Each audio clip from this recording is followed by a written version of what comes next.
G'day trainers, welcome back to episode 2 of PokéGeography, the series where we take an in-depth look at all of the towns, cities, and areas of interest throughout the Pokémon world. In the last episode, we broke down Pallet Town, we've headed north on Route 1, and we've just reached Viridian City. Let's take a look at everything this beautiful city has to offer.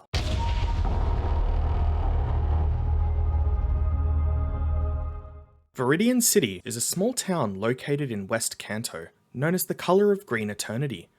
We first arrive here in the anime when Pokemon trainer Ash Ketchum is rushing his injured Pikachu to the Poké Center after a vicious attack by several dozen Spearow all at once. Viridian City has an eager and efficient police officer in Officer Jenny, one of the many members of the Jenny family that have dedicated their entire lives to the protection of all civilians in the Poké world. She was shown to detain Ash under suspicion of Poké theft, as he was carrying Pikachu in his arms, not inside its Pokeball. During this misunderstanding, she demanded identification, and lucky enough, Ash's Pokedex was enough to verify who he was. She then transports Ash and Pikachu to the town's Poké Center to be assisted by Nurse Joy, one of the many members of the Joy family that seek out a career in the medical profession and dedicate their lives to the healing of all Pokemon. Viridian City is where we are introduced to the nefarious Team Rocket, as they attempt to, and partially succeed in, robbing the Poké Center of all the Pokemon that were resting and recovering here. Even though the Poké Center is blown up at the end of this episode, by the time Ash returns, it has already been built. I imagine this would be a very high priority task, given what lies to the west, but we'll get into that shortly. There are several key areas located in this town, being the Pokemon Academy, which was located near the center of town. The Academy's sole purpose for being was to teach, instruct, and guide new and upcoming Pokemon trainers in the basics of what it takes to be a Pokemon trainer. The Academy shuts down eventually, but this does not mean the young trainers of Kanto are left to fend for themselves. The Academy is soon replaced by a new building called the Trainer House. This house is split into 2 levels. The first floor is dedicated to knowledge transfer through verbal means. There are a few experienced people on the first floor that provide useful tips that all trainers should be aware of.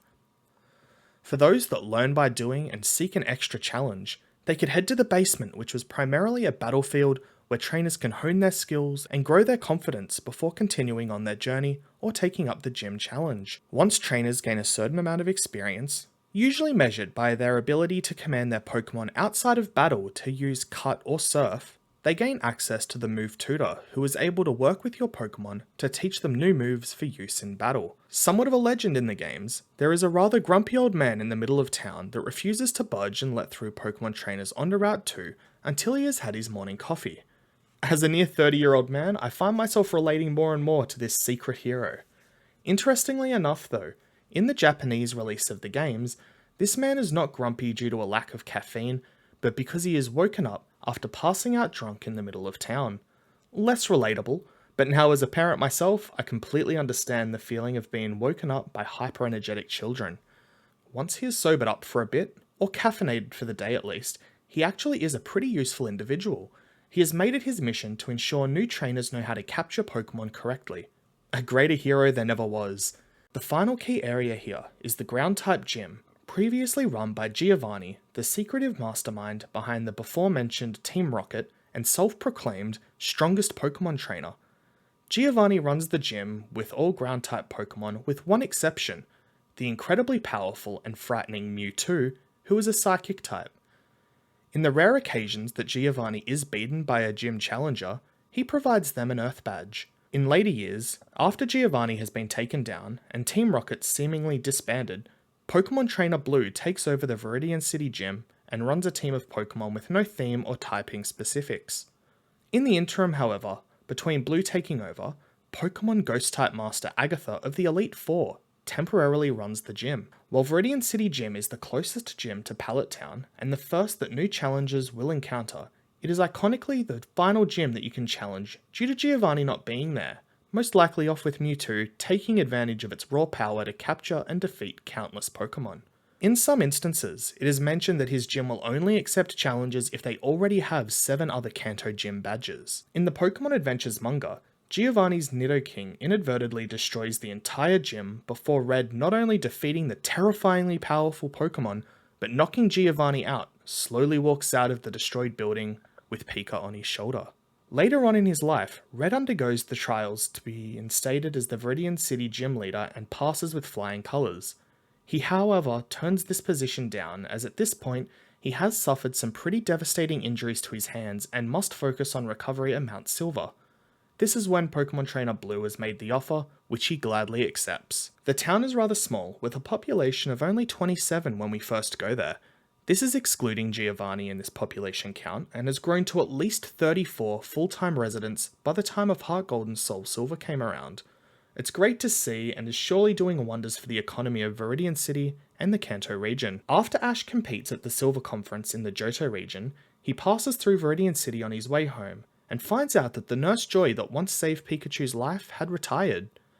It was in this episode that Misty, after all this time, finally got her bike back after Ash and Pikachu completely destroyed it with a thunderstorm-powered Thunderbolt. This is the city where Ash was introduced to Scott, the owner of the Kanto Battle Frontier.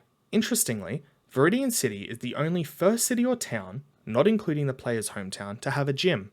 Granted, you can't challenge it right away, but it's still the only one. Being such an important area for the trainers of Kanto, this town has its own song which is called Viridian City. There are 3 paths that can be taken from Viridian City. The first is to head south and back onto Route 1 towards Pallet Town. The second and most common path is to head north onto Route 2 and to proceed into the Viridian Forest, which will lead you on to Pewter City. Trainers will be faced with countless bug-type Pokemon in the forest and must be careful as it's dark and very easy to get turned around. You will most likely find Caterpie, Weedle, Rattata, Pidgey, Oddish, and Bellsprout. You can also come across evolved forms of these Pokemon and other less common Pokemon if you look around long enough. In very special circumstances, you may be fortunate enough, or very unlucky enough, to run into a Charizard, Dragonite, Articuno, Zapdos, or Moltres. This forest is where Ash catches his first Pokemon, Caterpie, and subsequently evolves it into Metapod in what will surely go down as one of the most thrilling and intense battles the anime has ever shown. He then goes on to catch his second Pokemon, but third in his team including Pikachu, a powerful Pidgeotto. After the Indigo League, Ash will return to Viridian Forest and find the Spearow that he once attacked with a rock has evolved into a mighty Fearow that is running a gang of Spearow and oppressing the forest's Pokemon. Ash will release his newly evolved Pidgeot to act as a guardian of the forest and protect against the Fearow. In the manga, there is a local legend that says once every 10 years a child is born in the Viridian Forest, possessing mysterious powers. Pokemon Trainer Yellow and Champion Lance both have the power to heal Pokemon with just a touch of their hand, as well as the ability to read the minds of Pokemon. In addition to this, Yellow can actually move inanimate objects with her mind, usually a Pokeball or something small. She's also able to raise her Pokemon level by using the power of Viridian Forest. This has not been shown to be a power that she can actively control though, and just seems to be something that had happened out of desperation. The third and final path is to head further west onto Route 22, which is the ultimate goal for all trainers in Kanto, as this path leads you to the Indigo Plateau, where the Pokemon League Challenge is held each year. These days, you can find both male and female Nidoran, Poliwag, Magikarp, Spearow, and several other Pokemon along this path. Trainers should be prepared, as just like in the Viridian Forest, very powerful Pokemon can appear here, and if you are not ready, these paths could easily send you back to the nearest Poke Center. Well trainers, this has been episode 2 of Pokemon Geography. Thank you for tuning in, and I hope to see you in the next episode. Have a great day.